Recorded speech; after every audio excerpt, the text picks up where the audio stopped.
제목이 아메리칸이죠. 아메리카도 아니고 미국인. 처음 제목을 대하셨을 때 어떤 느낌이셨을지 궁금해요. 또 유럽 전통에 대비되는 미국적 가치를 그림으로써 마크 트웨인과 함께 19세기 후반 미국을 대표하는 양대 작가로 꼽히고 있습니다. 우리는 그가 표상하는 미국인의 어떤 특성을 발견해야 합니다. 단어는 이 책을 마무리하는 한 단어로 꽤 마음에 듭니다.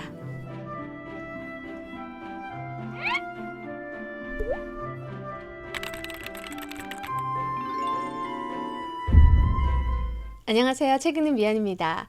여름휴가 잘 다녀왔습니다. 민음사 세계문학 전집 완독 챌린지. 이번 주는 31권 헨리 제임스의 아메리칸을 읽고 왔습니다. 지난 영상 끝에서 제가 명성 높은 헨리 제임스를 잘 모른다고 말씀드렸는데요. 사실 대학교 때 교양으로 들었던 영문과 수업에서 헨리 제임스를 만나긴 했었습니다. 나사의 회전을 원소로 읽었었는데 당연히 내용을 이해하기 어려웠고요. 제가 그때 공부를 별로 열심히 하지 않았었나 봅니다. 기억에 남는 게 하나도 없어요. 어쨌든 영문학에서 헨리 제임스가 매우 중요한 작가라는 거 하나는 각인이 됐었습니다. 특히 이 작품 아메리칸이라는 소설 같은 경우는 제가 제목도 처음 듣고 책에 대한 정보가 전혀 없는 상태였거든요. 휴가 때 가져가는 바람에 작가 조사도 하지 않고 일단 바로 읽기 시작했는데 은근히 설레는 느낌이 있었어요. 편견 없이 한 작품을 순수하게 대할 수 있다는 설렘 같은 거죠. 저는 작품은 시대와 작가의 영향을 받을 수밖에 없다고 생각합니다. 하지만 그런 배경을 몰랐을 때 작품을 이해할 수 없어서는 안 된다고도 생각하고 있어요. 작품 자체가 말할 수 있어야 한다는 생각이죠. 시대와 작가를 아는 것은 그 기본적인 이해를 더 깊고 풍성하게 만들어주는 것일 겁니다. 제목이 아메리칸이죠. 아메리카도 아니고 미국인. 처음 제목을 대하셨을 때 어떤 느낌이셨을지 궁금해요. 저는 소설의 제목으로 참 신선하다고 생각했습니다. 궁금하기도 하고요. 미국인의 무엇을 보여주는 책일까? 책의 한 3분의 1 정도를 읽었을 때 작가 정보를 정리했는데 헨리 제임스가 어떻게 이런 글을 쓰게 됐는지 이해할 수 있을 것 같았습니다. 그와 같은 삶의 경험을 가진 사람이 아니었다면 아마 이런 글을 쓸 생각도 하기 어려웠을 것 같아요. 궁금하시죠? 작가 소개 후에 감상을 나눠보겠습니다. 헨리 제임스는 1843년 뉴욕에서 태어났습니다. 이름이 같은 아버지 헨리 제임스는 종교 철학자였어요. 아버지가 너세니얼 호손, 렐프 월도 에머슨, 토머스 칼라일 등 당대 미국의 주요 철학자, 작가들과 절친이었다고 합니다. 장남인 형 윌리엄 제임스는 미국의 저명한 실용주의 철학자였고요. 특히 헨리 제임스 집안이 아일랜드와 스코틀랜드 이주민 집안인데 할아버지가 미국 최초의 백만장자였다고 합니다. 보통 집안이 아니죠? 헨리 제임스는 이렇게 유복한 가정에서 가정교사에게 교육을 받으며 어린 시절을 보냈습니다. 19에 하버드대학교 법과대학에 입학했는데요. 발자크, 호손 등의 작품에 빠져 지냈나 봅니다. 결국 10개월 만에 학업을 그만두었습니다. 헨리 제임스의 독특한 삶의 경험이 무엇이었나? 바로 그가 미국 태생임에도 불구하고 생애 대부분을 유럽에서 보냈다는 것입니다. 10대와 20대에 이미 스위스, 영국, 프랑스, 이탈리아 등지를 여행했어요. 21살에 첫 단편 실수의 비극, 28살에 첫 장편 파수꾼을 발표하고 32살에 파리로 이주하였습니다. 이때 투르게네프, 플로베르, 에밀 졸라, 알퐁스 도데, 또 아직 소설가가 아니었던 모파상 등과 교류했다고 해요. 프랑스와 영국을 오가다가 33살 무렵부터는 아예 영국에 정착하게 됩니다. 주요 작품으로는 아메리칸, 유럽인들, 데이지 밀러, 프랑스 문인들, 여인의 초상, 나사의 회전, 비둘기 날개, 대사들, 황금주바를 비롯한 22편의 장편과 113편의 단편이 있습니다. 호손, 발자크의 교훈 등의 평전, 비평서와 함께 자서전도 남겼고요. 프랑스 탐방, 영국 기행, 미국 기행, 이탈리아 기행 등의 여행기도 남겼습니다. 작품들 제목만 훑어봐도 그의 삶이 작품에 얼마나 큰 영향을 주었는지 알 수 있겠죠. 61세이던 1904년 미국으로 돌아갔지만 미국이 1차 세계대전에 소극적으로 참전하는 걸 보고 실망하여 1915년 영국으로 귀화했습니다.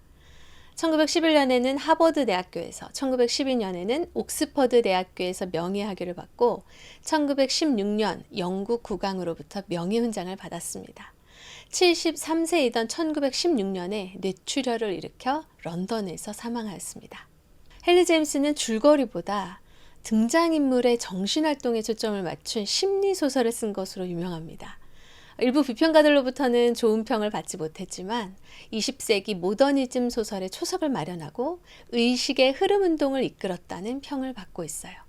또 유럽 전통에 대비되는 미국적 가치를 그림으로써 마크 트웨인과 함께 19세기 후반 미국을 대표하는 양대 작가로 꼽히고 있습니다. 민음사 세계문학 전집에서는 31권 아메리칸 외에도 122권 나사의 회전, 297, 298권 여인의 초상, 375, 376권 대사들로 헨리 제임스의 소설을 만날 수 있습니다. 사실 이 작품 하나만을 얘기하면 구성이 촘촘하게 짜여졌다거나 신선하고 강렬한 인상을 주는 소설이라고 보기는 좀 어렵습니다. 저는 굉장히 두껍고 긴 호흡의 그림에도 불구하고 헨리 제임스가 써야만 했던 것에 한 단편이 쓰인 것 같다는 느낌을 받았습니다. 헨리 제임스의 단편을 읽어보진 않았지만 이 작가는 기본적으로 호흡이 매우 긴 작가가 아닐까. 짧고 강렬하게 압축적으로 뭔가를 던지는 작가가 아니라 서서히 어떤 실체를 풀어가는 스타일이 아닐까 생각했어요. 그래서 그의 다른 소설들, 또 여행기들을 폭넓게 읽어야 종합적인 이해, 전체 그림에 대한 감상과 평가를 할 수 있지 않을까 싶습니다. 참 읽어야 할 세계문학이 많은데 사실 한 작가의 삶과 작품 세계를 제대로 이해하는 것만도 얼마나 폭넓은 작업인지 몰라요. 헨리 제임스는 또 대화를 잘 쓰는 작가라고 생각했습니다. 인물들 간의 대화가 작품의 재미를 끌어올리는 경우가 있는데 이 작품이 바로 그런 작품이었어요. 일단 이 작품을 읽을 때는 아메리칸, 미국인의 어떤 특성을 계속 생각하면서 읽을 수밖에 없겠죠. 작가가 그것을 표현하려는 의도가 있음은 명백해 보입니다. 한 미국인 주인공이 나오는데 그의 외모나 표정, 특성이 미국인의 전형인 것처럼 나옵니다. 처음에 화자가 그 점을 공들여 설명하고 있다는 느낌을 받아요. 미국인인 것만 알 수 있는 이 신사에 대한 묘사가 이어지다가 몇 페이지를 넘긴 후에야 우리는 그 사람 이름이 크리스토퍼 뉴만이라는 것을 알게 됩니다. 이 소설의 제목이 크리스토퍼 뉴만이었다면 이 사람은 개성적인 인물로 등장했을 텐데 이 소설은 아메리칸이죠. 우리는 그가 표상하는 미국인의 어떤 특성을 발견해야 합니다. 배경은 1868년 파리고요. 루브르 박물관에서 뉴만이 예술 작품을 잘 이해하지 못하는 장면으로 소설이 시작됩니다. 그는 생애 처음으로 자기 불신감을 갖게 돼요. 이 사람이 누구냐? 36살밖에 안 됐지만 자수성가하여 샌프란시스코에서 큰 성공을 이룬 사업가입니다. 정확한 재산 규모가 나오지는 않는데 평생 놀아도 될 만큼 벌었다고 해요. 그동안은 기회를 포착하고 돈을 축적하는 것이 인생의 목표였지만 문득 그런 삶의 실증을 느껴서 앞으로 어떤 삶을 살아가야 될지 생각해보는 시간을 갖는 중이었습니다. 그는 파리에서 최고의 것을 경험하고 최고의 즐거움을 얻어보려고 했어요. 그래서 루브르 박물관을 찾은 건데 그 앞에서 벽을 경험한 거죠. 저는 이 첫 장면이 참 상징적인 장면이라고 생각합니다. 어떤 사람의 민족적인 특징은 아무래도 그가 다른 나라에 있을 때 더 도드라지게 드러나겠죠. 이 장면은 그가 실용이나 성취와 대비되는 예술적인 감시관이 부족하다는 것을 보여주기도 하고요. 앞으로 그가 파리에서 어떤 장애물을 만나게 될지도 상징적으로 보여줍니다. 처음 읽을 때는 몰랐는데 다 읽고 나서 보니까 그렇더라고요.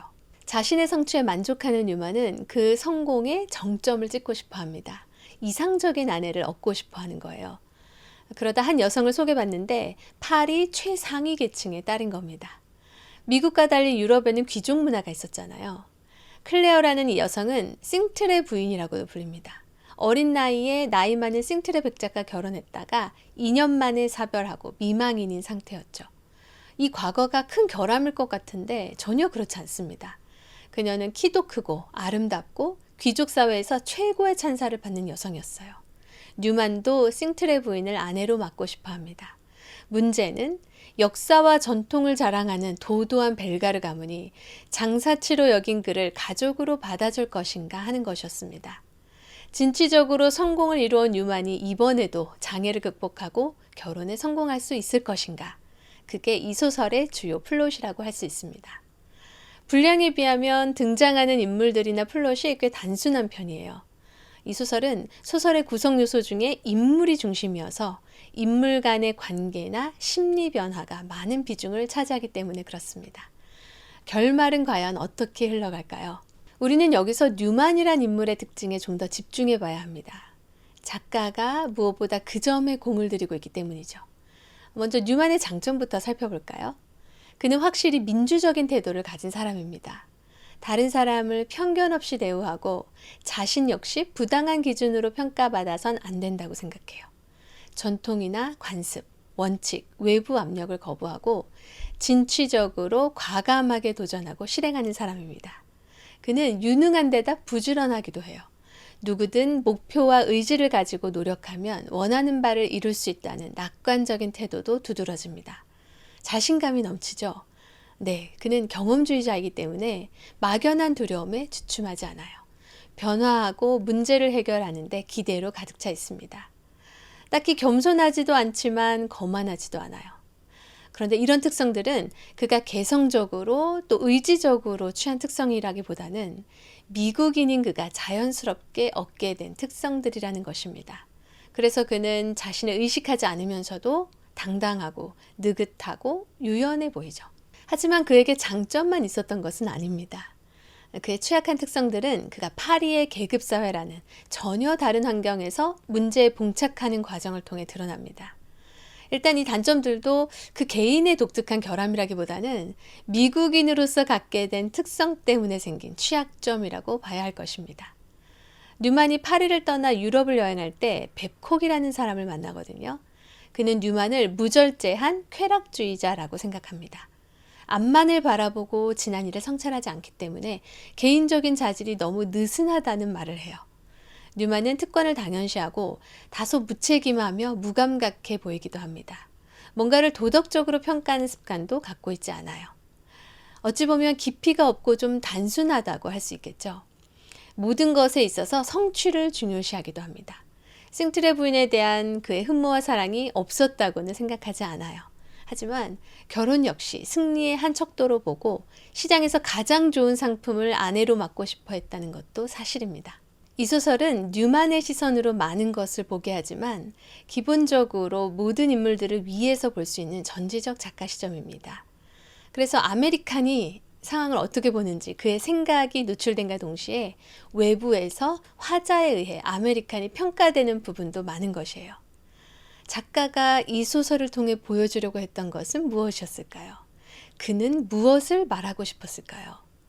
미국인과 유럽인의 전형적인 특성을 단순히 비교해서 드러내는 것? 벨가드 가문이 매우 음험하고 부정적으로 그려졌다는 것을 생각하면 미국인의 특성이 상대적으로 더 긍정적으로 그려진 측면은 있다고 생각합니다. 하지만 뉴만은 이번에는 성공하지 못했잖아요. 진취적인 미국인의 기상으로도 돌파할 수 없는 것이 있음을 이 소설은 보여주고 있습니다. 벨가드 가문과의 경험에서 뉴만은 무력감을 느낄 수밖에 없었고 자신이 끝내 변화시킬 수 없는 것이 있음을 인정해야 했습니다. 누군가에게 복수한다는 것은 자신도 파괴시키는 부분이 있죠. 벨가드 가문으로부터 뉴만은 기만당했지만 그 경험으로부터 벗어나는 최선의 방법은 그 가문을 그냥 내버려 두는 것임을 알았습니다. 이스라엘 경험을 통해 성취만을 보고 달리던 뉴만이 분명 많은 것을 깨달았을 것입니다. 네, 이 작품에 대한 감상을 정리해 보기는 했지만 솔직히 저는 제가 작가의 의도를 제대로 이해한 것이 맞는지 고개가 갸웃거려집니다. 꼼꼼히 읽고 정리해 보았는데도 뭔가 분명치 않다는 느낌이 드는 것이 사실이에요. 아마도 어떤 민족적 특성의 전형을 한 사람을 통해서 그리는 것이 가능한지, 아니 그보다 먼저 전형적이라고 할 수 있는 어떤 민족적 특성이란 것이 있는지 의문이 들기 때문이 아닌가 싶습니다. 요즘 같은 글로벌 시대에는 더욱더 그렇죠. 어쨌든 특수한 삶을 살았던 헨리 제임스는 자신이 이국 땅에서 느낀 미국인의 특성을 소설로 그려보고 싶었나 보다 생각하고 마무리합니다. 앞에서도 말했듯이 이건 헨리 제임스였기 때문에 가능했을 거고요. 그의 진가는 그의 여러 작품을 두루 종합한 후에 파악해야 할 것이라고 생각하고 있습니다. 이 작품은 그의 초기작에 들어가죠.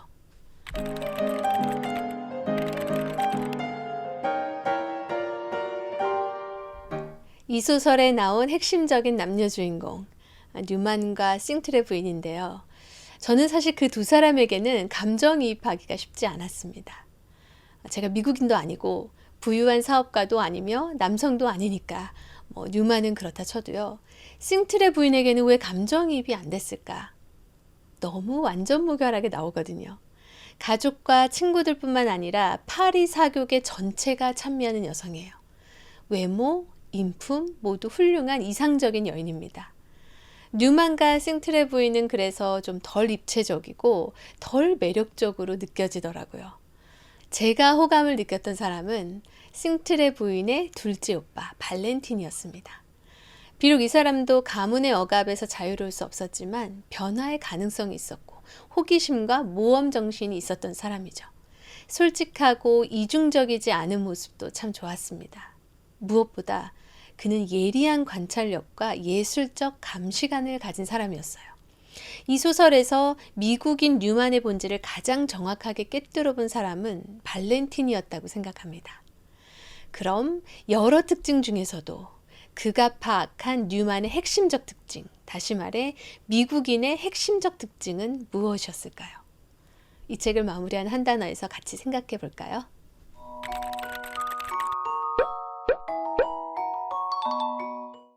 발렌틴은 뉴만을 참 좋아했습니다. 완전히 다른 세계를 살고 있는 사람이잖아요.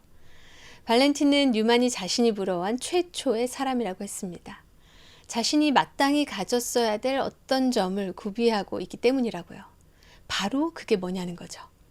저는 그게 이 소설이 드러내는 미국인의 특징 중에서도 가장 핵심적인 게 아닐까 생각했는데요. 이 소설을 읽으신 분들 여기서 잠깐 영상을 멈추시고 한번 생각해 보시죠. 벨가드 가문과 대비되는 뉴만의 핵심적인 특징은 뭐라고 생각하세요? 처음에 저는 자유로움이라는 단어를 떠올렸는데요. 그 비슷한 의미이긴 하지만 뭔가 적확한 표현은 아니라는 생각이 계속 들었습니다. 그럴 땐 더 생각해 봐야 되죠. 결국 한 단어를 떠올리게 되었고 저는 그 단어가 훨씬 마음에 들었습니다. 바로 독자적이라는 형용사입니다. 눈치를 보지 않는 것, 제약을 받거나 매이는 것을 싫어하는 것, 편견을 싫어하는 것, 스스로 결정하고 도전하고 기회를 잡을 수 있는 것, 뭔가를 결정할 때 고려할 사항이 많지 않은 것. 뉴만은 얼마든지 독자적으로 살아갈 수 있는 사람이었고 벨가드 가문은 그렇지 못했습니다. 뉴만이 싱틀의 부인을 얻기 위해 벨가드 가문에게 요구했던 것 딱 하나였죠. 간섭하지 말고 내버려 두기만 해달라. 언제나 긍정적인 의미만 있는 것은 아니라는 점에서도 독자적이라는 단어는 이 책을 마무리하는 한 단어로 꽤 마음에 듭니다. 저는 정말 헨리 제임스를 붙들고 직접 물어보고 싶어요. 당신은 도대체 어떤 아메리칸을 그리고 싶었던 거냐고요. 다른 사람의 해설도 보고 싶은 걸 끝까지 참은 저를 칭찬합니다. 너무 궁금해요. 참 이렇게 또 한 작가, 한 세계를 만났네요. 다음 책은 귄터 그라스의 양철북입니다. 너무 유명한 책이죠. 과거에 몇 번이나 빌렸지만 이상하게 자꾸 미루고 그냥 반납했던 책, 만남이 자꾸 지연됐던 책, 안 읽어서 찝찝했던 책 몇 손가락 안에 드는 바로 이 책. 이번에야말로 외나무 아래서 만났네요. 2권짜리라 2주 동안 열심히 읽고 오겠습니다. 2주 후에는 더위가 많이 풀려 있겠죠? 좋아요와 댓글은 영상 제작에 큰 힘이 됩니다. 책 얘기 나누는 게 즐거우시다면 구독 버튼 눌러주시고요. 꾸준히 오래 같이 읽어요.